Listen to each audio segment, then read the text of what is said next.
Time is now 4:46 and you're listening to BBC Radio 4 Extra. Kids Hour has just begun. Here is your latest news round bulletin with Amy in a series of news rounds investigate programmes.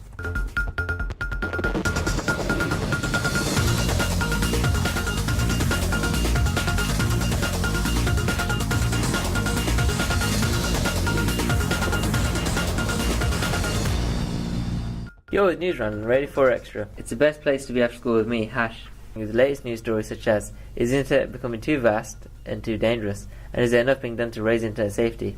We will be hearing some of your views, also from ICT Services and Development Manager from the Solihull Sixth Form, Richard Mapley, as we test your knowledge to the limit in our debate. Also in other news, a girl's new windpipe after being grown by scientists through breakthrough technology, and a woman finds a frog in a can of beans. Freaky or what? This is News Round. But first, love it or hate it, every day millions of us use internet for music, educational purposes, watching TV shows, movies and socialising with our mates on social network sites such as Facebook. But is this regulated enough to protect our safety from the cyberbullies and trolls? Amy went to investigate as part of our News Round Did you know on average we global users spend 16 hours a month on the internet, with the UK contributing to 85% of the usage? But is this doing more harm than good? In a recent survey by Google.com, they reported we spend 22% of our time on social networks such as Facebook, Twitter, to name a few, and 21% of our time searching online, and 20% just reading the content. Time consuming or what?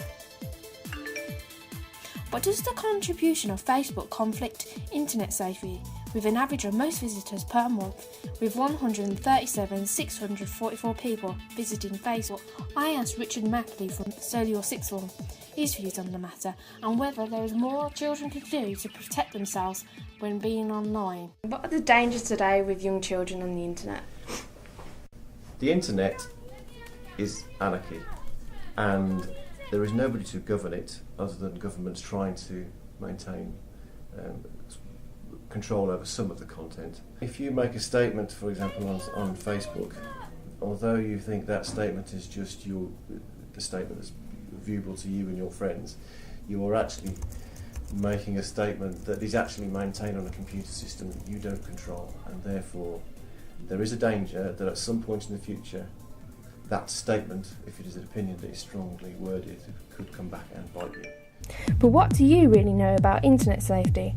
We put this to the test in the News Round special debate. How often do you go on the internet, and do you know how to protect yourself when you're on chat rooms? No, I don't know how to protect myself, but my mum sets it up for me, and I go on and play games against my friends and chat sometimes, but I'm not to stay on long because I'm only young and I'm not allowed. When I go on the internet, I kind of make sure I'm on sites because I have this security called Norton, and it just tells me which sites are bad, so I don't go on those ones. So how much information do you give about yourself online? Nothing other than talking my name. I don't give home details at all. I don't really give a lot. When signing up to a game, then that's when I will decide to give some information about myself. It's my name and my age. I would be very careful about who you speak to.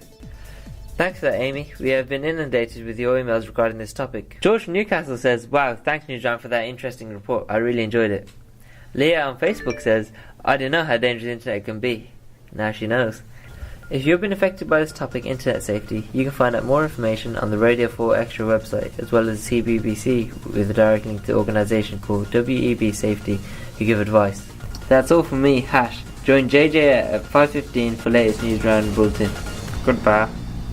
That was a News Round Bulletin with Amy looking at internet safety. This was broadcast in Media City, Manchester by the CBBC News Round team. The time is 5 o'clock. Here is the Dick and Dom Show, How Dangerous, looking at science up close and personal.